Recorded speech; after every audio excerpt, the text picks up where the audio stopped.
Kamusta po mga kabayan? Kamusta po tayo? Sana po nasa mabuti po tayong kalagayan. Magandang umaga po muna, tanghali, hapon, gabi, madaling araw po sa atin lahat. Saan man sulok ng bansa tayo naroon. Naway maingatan po tayo mga kabayan.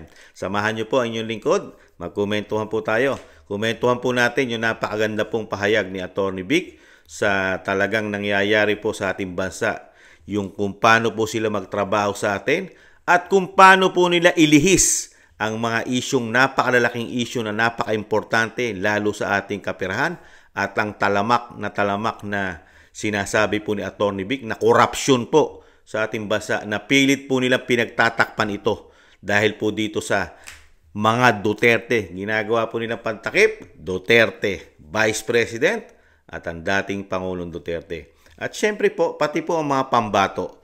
Pati po mga pambato ng dating Pangulong Duterte at Vice President Sara Duterte ay kasama na rin po sa ginagawa nilang panglihis sa mga talamak, di umano o talamak na korupsyon, mga kababayan. Pakinggan po natin si Atty. Vic at malalaman po natin ang totoo po na ginagawa po nila sa atin at lalo po sa ating kapirahan. Umpisahan na po natin mga katambay.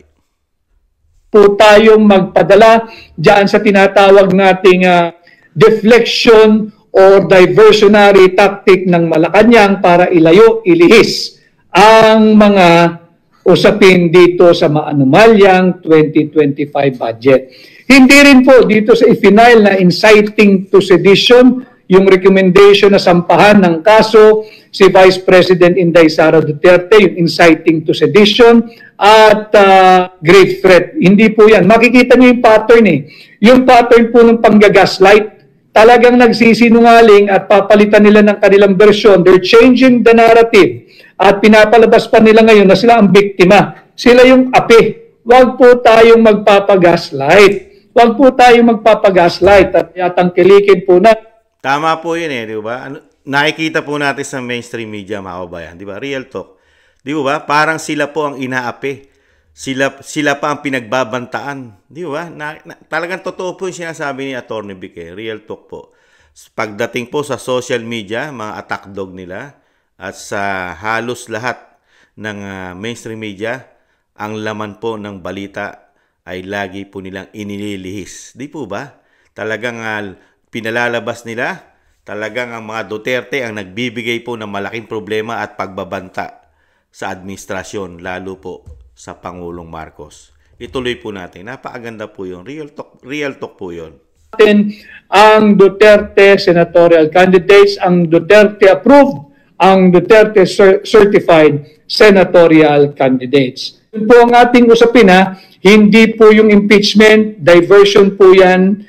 Ito po ay diversionary. They're trying to take away the story from the anomalous, illegal, immoral, unlawful, invalid, unconstitutional 2025 budget. Yan po yung usapin sapagkat napakalaking pera po niyan.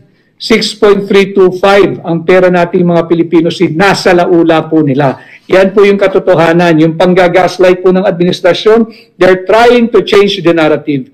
This is the most corrupt national budget ever. Ito po yung usapin ngayong darating na eleksyon. Ngayong kampanya, ang usapin po ay ang korupsyon, higit na korupsyon at talamak na korupsyon sa ilalim ng Bongbong Marcos administration. Nung may mga nagpadala po ng mga clips nung kanila pong pagpupulong din kagabi, pag-usapan po natin yung mga namatay. Hindi ba dahil sa kurakot, sa pangungurakot, dahil sa korupsyon, 200 Pilipino patay nung binaha ang Bicol? Paano natin makakalimutan yan? Paano natin mapapatawad ang Marcos administration dyan? 200 inosenteng Pilipino patay. Tama po yun. Di ba? Kailan lang po yun? Last year. Talagang dinagsa po tayo ng kalamidad. At talagang napakarami pong namatay. 200 po ang namatay po sa Bicol pa lang, mga tambay. Di ba? Wala pa yung dito sa atin sa Luzon, Batangas, di ba? Nakita po natin yung kung paano po sila magtrabaho sa atin. Tama po si Atty. Vic dahil po sa talamak na korupsyon, mga kababayan. Pilit po ito nililihis po nila eh. Yung tunay pong nangyayari kung paano sila magtrabaho sa atin, pero dinadala lang po nila talaga sa mga Duterte ang kanilang pong kapalpakan at yung kanilang ginagawa pong korupsyon sa ating kaperahan, mga kababayan. Totoo po yun. Dahil ninakaw ninyo ang flood control Tama, flood funds. control. Sinabi ninyo, pinagyabang ninyo sa inyong SONA, 500 billion pesos higit kumulang ang ginastos ninyo sa loob lamang ng 2 taon ng inyong administrasyon para kanyo sa flood control programs. Anong ginawa ninyo sa flood control funds? Kinurakot ninyo. Ninakaw ninyo. Anong resulta? Huwag po natin silang patawarin. Huwag po natin silang palagpasin. At huwag po natin kalimutan ito. Dahil sa pangungurakot sa flood control funds, dahil sa peking 5,500 flood control programs, 200 inosenteng Pilipino patay. Nakakalungkot, ano? Dahil sa peke, dahil sa laganap at korupsyon na ginawa po nila. Ayon po kay Atty. Vic, grabe, no?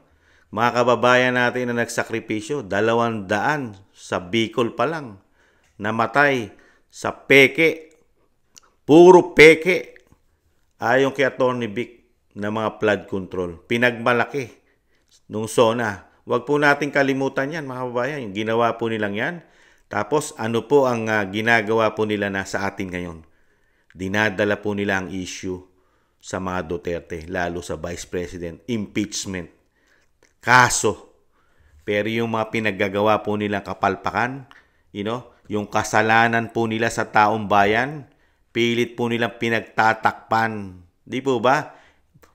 Kailangan gumising po tayo. Hindi po tayo dapat magpaluko sa mga ganitong lingkod bayan na sinasabi po. Yung kakulangan, yung kapalpakan. Pero pagdating po sa pera, ibang klase po sila pagdating sa pera. Corruption. Doon po sila maaasahan ayon kay Atty. Vic, mga katambay. Dahil sa korupsyon. Grabe. Dahil ninakaw ang perang sana ay sa flood control programs. Grabe, no? Kung hindi kayo suwapang sa pera, buhay pa siguro ang higit sa nakararami doon sa inosenteng 200 Pilipinong patay dyan sa Bicol. Huwag po nating kalilimutan yan. Huwag nating palagpasin. Huwag tayong magpa-gaslight. Grabe, no? Yung talaga sinasabi ni Atty. Vic, di ba? Talagang grabe sila sa kaswapangan. Grabe sa pagiging greedy sa pera. Buhay ng mga Pilipino ang nagabuwis sa ginawa po nilang kapalpakan. Ibang klase po. Pero sa mga Duterte pa rin ang mga Duterte pa rin ang problema, mga kababayan. Sila pa rin ang may kasalanan. Tayong pumayag for the Marcos administration to change the narrative. At tandaan niyo po yan, 200 inosenteng Pilipino patay dahil ninakaw ang flood control funds. Kinurakot ang flood control funds. Huwag niyong kalimutan, ito ang issue ngayong midterm. Pinabili lang daw ng suka kayong mga kandidato ni PRRD, si Carlito Salinas. Alam mo ninyo, pagka-kampanya, ako'y nagpatakbo ng isang matagumpay na kampanya noong 2022. Alam mo nyo, sa kampanya, dapat mong ikwento at dapat mong ilahad sa sambayan ng Pilipino kung bakit ka dapat nilang pahiramin ng kanilang tiwala. Tama. Kung bakit kanila dapat pahiramin ng kanilang sagradong mandato. Sa estado ko, ngayon po tayo formal at official na kandidato, ito yung akin pong inilalahad sa inyo. Bakit ako naririto? Bakit ako tumugon sa hamon na maging tunay at maisog na oposisyon? Wala pong puwang ang negative campaigning. Kinakailangan dito pag-usapan natin yung mga importante at mahalagang usaping panlipunan. Hindi yung panggagaslight, hindi yung changing the narrative. Pag-usapan natin, 200 inosenteng Pilipino patay. Tama. Hindi negative campaigning yan. Tama. Factual yan. Tama. Factual. Bakit namatay? Kinurakot kasi.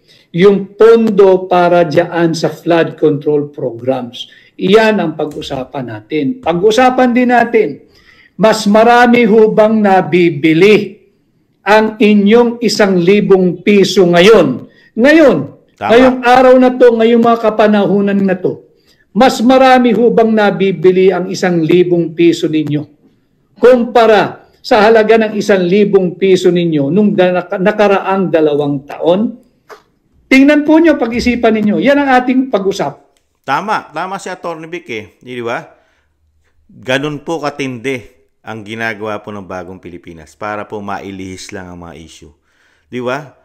Ang PACS po talaga, talagang napakahirap ng buhay, number 1. Dahil nga po sa talamak na korupsyon, mga bilihin. Kaya nga po yung 1,000 piso natin, ikumpara mo sa panahon ni dating Pangulong Duterte, magkaiba po. Ang 1,000 po ang mabibili natin. Pero pagdating po sa Bagong Pilipinas, hindi po yan. Hindi po nila babanggitin niya mga tambay. Paninira po para mailihis ang talamak at laganap na korupsyon pong ginagawa po nila. Ayon na rin po mismo yan kay Atty. Vic. Ibang klase po ang gobyerno natin ngayon. Ibang klase. Katulong pa yata sa talagang paglihis ng mga talamak at laganap na korupsyon ay ang mga media yata, mga tambay. Ibang klase.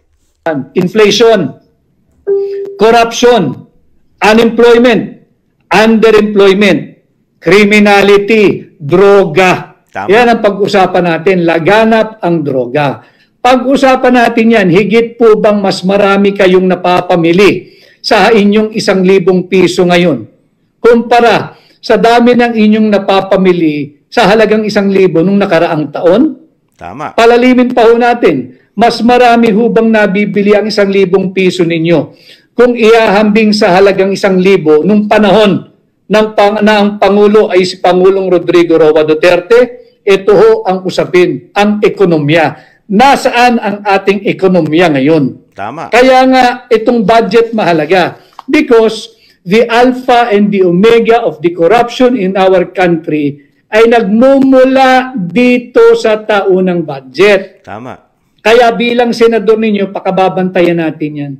Babantayan natin taon-taon kung paano pinapasa yung budget. Hindi na lulusot yung mga blanco dyan sa Bicameral Conference Committee report. Masyadong makapangyarihan. Wala naman dapat yan sa cycle ng pagpasa ng budget. Totoo po yun, mga katambay. Diyan nagsisimula talaga ang korupsyon ng mga korap na politiko. Saan? Sa budgeting. Kaya napakagaling po ng mga pasabog po. Real talk po yan ni Atty. Vic. Talagang laganap at talamak na talamak ang korupsyon sa Bagong Pilipinas. Ayon na rin po kay Atty. Vic. At yung mga ginagawa po nilang kapalpakan sa mga Pilipino. Pero never po ito naiimbestigahan ng institusyon ng Senado at ng Kongreso. Saan lang po sila nakatutok investigasyon? Sa mga Duterte. Tingnan nyo po ginagawang bias sila. Pera natin nawawala sa kaban ng yaman ng Pilipinas ang pondo natin. Napupunta po ba saan? Hindi kaya sa mga vault nila? Doon lang kaya napupunta ang pera natin. Pero nahandyan po agad ang pangontra nila. Nahandyan ang mainstream media. Hindi naman lahat, di umano. Social media para pagtakpan ito. Ganyan po katindi. Para po silang mga sindikato. Di kaya? Parang mga sindikato pagdating po sa pera ng bayan. Kaya dapat ganito po yun eh. Kung politiko, kung yung tamang maglilingkod ang kailangan natin, katulad po ni Atty. Vic, ipinahayag niya ang tunay na problema ng bayan, kahirapan, ekonomiya, kawalan ng trabaho. Nagagampanan ba nila? Natutugunan po ba ng Bagong Pilipinas? Lalo-lalo na yung mga pangako nila. Saan po tayo dinala? Sa pamumulitika. Korupsyon ng 3 taon. Ibang klase. At eto nga ho, pati yung kopya ng enrolled bill, wala silang maipakita. Itinuro tayo dyan sa archive section, ang nakita natin, blanco, pati pirma na... Grabe, no? Grabe, blanco talaga. Kahit doon sa archive na tiningnan ni Atty. Vic, blanco yung enroll bill. Kaya napakatinding corruption po ito yung ginawa nila. Ito po ay dapat panagutan po ito. Isa po itong napakatindi pong dapat mabigyan po na aksyon ito o parusa. Dapat po umaksyon din po talaga rito ang Supreme Court. Tama-tama po yung ginawa po ni Atty. Vic at ni Congressman Ungab na dinala po ang usapin sa Korte Suprema. Napapanahon po at tama. Kaya lang, ang mga politiko, hindi po nila magugustuhan yan. Iiwas po nila ang kanilang mga leeg, ang kanilang mga ulo, ang kanilang mga pagmumukha riyan, mga kababayan. Kaya po pilit po nila inililihis ang issue nila. Senate President. Blanco pati yung pirma ng House Speaker. Blanco. Grabe, no? Yung pirma ng Senate Secretary. Blanco. Yung pirma ng Secretary General ng House of Representatives. Blanco. Pati yung pirma ng Pangulo. Grabe. So makikita natin, merong makating kamay na nakialam at naglagay ng halaga dito sa mga patlang. Huwag ko kayo mag-alala sapagkat tayo po ay nag-file ng motion. Diyan po. Grabe, no? Wala lahat silang pirma, pati Pangulo. Doon sa enroll bill na sinasabi ni Atty. Vic, wala.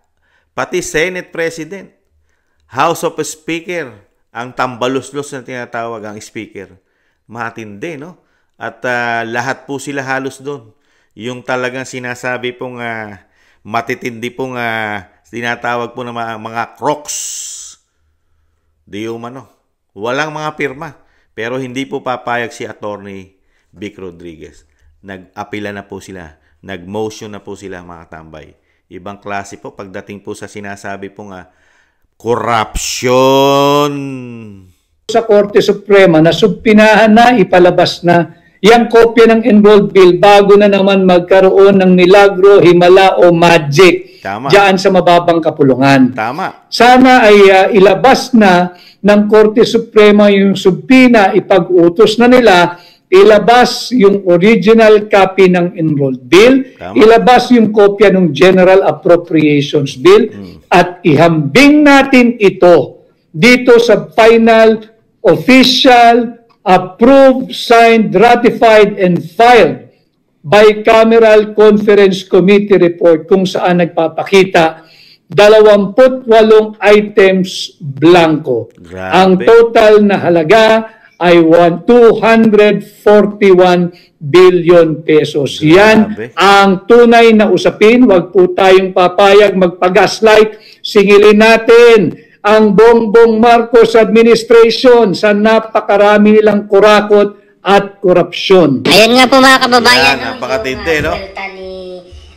Tindi, no? Yan po ang tunay na usapin, mga tambay, sa ating bansa. Ang ating kaperahan.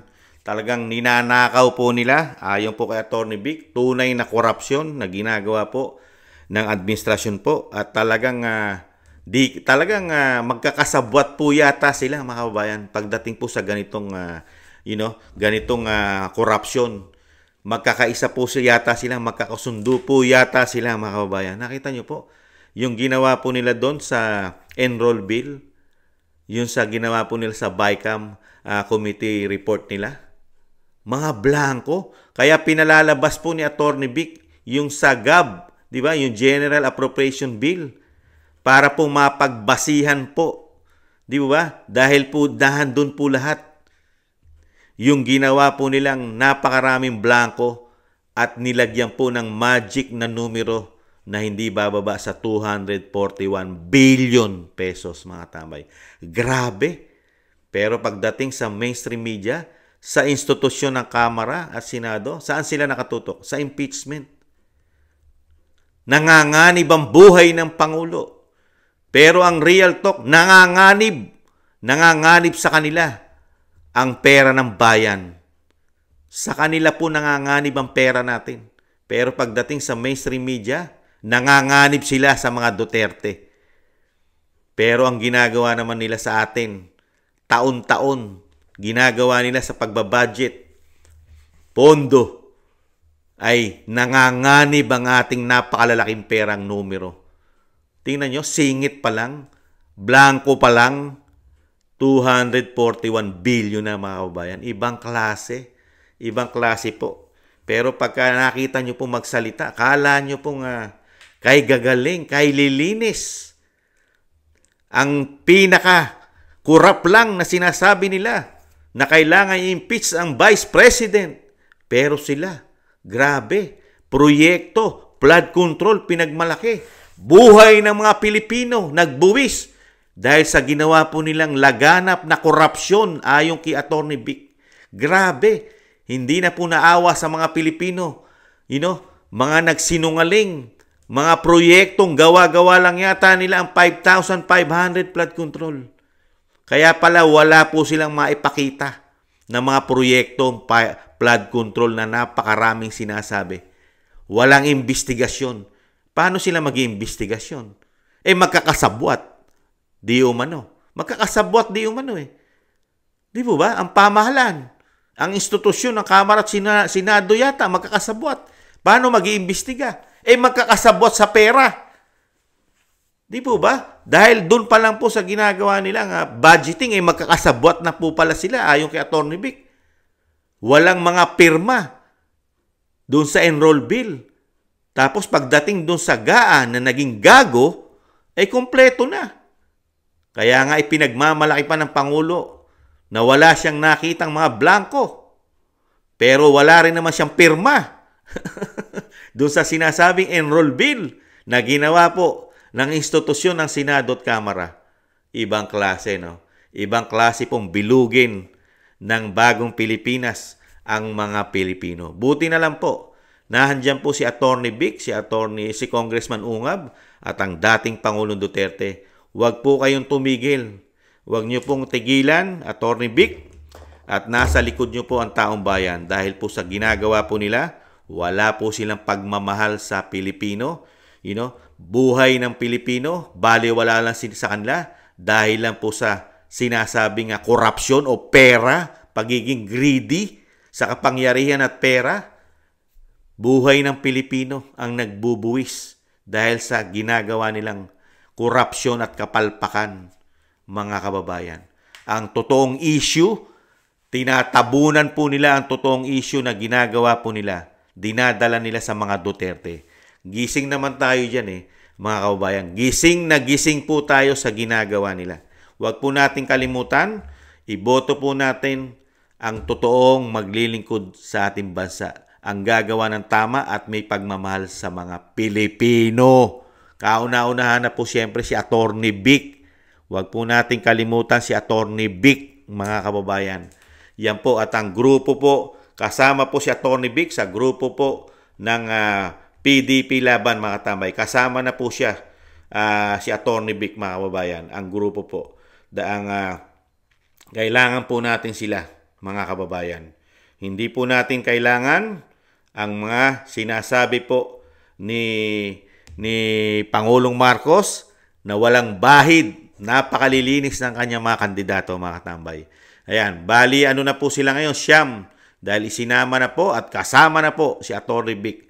Talagang kasama naman po dahil maisog po. Maisog ang Atty. Vic. Ito po, ang kabuuan po nila, yan po yung 8 at pang-siyam po ang Atty. Vic, mga tambay. Sa pangunguna po ni Atty. Vic, siyempre po sa Senado, wag po natin kalimutan si Atty. Vic at si Senator Bongo, si Pastor Kay Buloy, Senator Bato de la Rosa at si Congressman Marcoleta, at si Hinlo JB o JB Hinlo, Raul Lambino, Philip Salvador, Atty. Jimmy Bondoc, sila po ang siyam. Ngayon, kung may dadagdag pa po tayo, mga kababayan, nasa inyo na po yun. Nasa atin na po yun. Meron na po tayong PDP Laban na siyam, mga tambay. Siyam po, solid na siyam na po. Ito po ang makapagpapabago sa ginagawa po sa institusyon ng Senado at Kamara na ginagawa po nilang kabulukan, korupsyon. Ayon na mismo kay Atty. Vic, laganap na korupsyon nagmumula sa kanila. Sa kanila nagmumula ang korupsyon sa pera, taon-taon sa budgeting. Kaya mga kababayan, iboto po natin ang makakatulong po at talagang aayusin po lalong-lalo ang korupsyon na ginagawa po ng institusyon ng Senado at Kamara. Pera pong kilalaki ang hinahawakan po nila taon-taon. Pero saan napupunta? mga kababayan. Saan po napunta? Sa blanco. Magic. Kaya dapat po, Attorney Vic, sana po imbestigahan din po ninyo ang 2023 national budget at ang 2024 national budget. Hindi po malayo na parehas po ang ginawa po nila sa 2023-2024 national budget, Attorney Vic. Kasi nagawa po nila sa 2025 national budget. Ganyan po. Kasi mismo kayo, ano sinasabi nyo sa amin? Laganap na laganap ang ginawa nilang korupsyon, kasinungalingan. Di po ba? Hinalimbawa pa natin o talagang totoo naman nangyari ang kapabayaan nila sa flood control ang nagdusa mga kababayan natin sa Bicol. Hindi bababa sa 200 buhay ang nagbuwis dahil sa kapalpakan na ginawa nilang proyekto at kasinungalingan. Mga kababayan, uulitin ko po mga tambay, ang pambato po natin sa PDP Laban sa pangunguna po, siyempre po, ni Attorney Vic Rodriguez, Senator Bongo, Pastor Kibuloy, Bato de la Rosa, Congressman Marcoleta, siyempre po si JB Hinlo at si Raul Lambino, Pirip Salvador at Jimmy Bondo. Siyam na po yan mga katambay. Mga kababayan, maraming salamat po. At huwag po nating kalimutan ang ginagawa po nila. Huwag po tayong magpadala, lalo-lalo sa mainstream media na ginagawa po nila na pangtakip, pang-twist sa napakalaking isyong ginagawang korupsyon at kapalpakan, lalo-lalo po sa mga proyekto na wala naman po tayong nakikita, lalong-lalo na sa pagtugon po nila sa problema ng ekonomiya, pagkain, trabaho na hindi po nila magampanan. Huwag na po tayong magpabudol mga kabayan. Huwag na po. Ito po ang totoong ginagawa po nila sa atin. 3 taon na po nilang ginagawa ito. Ayon kay Attorney Vic. 3 taon na mga kabayan. Huwag na po tayong magdagdag pa ng another 3 taon na pagsasamantalahan at nanakawin ang pera ng mga Pilipino sa mga pinasabog po ni Attorney Vic. Ay magagawa at ginagawa na po nila yan mga kabayan. Maraming salamat po sa inyo Attorney Vic. Mabuhay po kayo at ang PDP Laban, mabuhay po mga kabayan. Maraming salamat po sa mga gusto po ng ating Tambayang Makabayan sa YouTube at TikTok. At ganoon din po sa mga nagko-comment, like, share, and subscribe.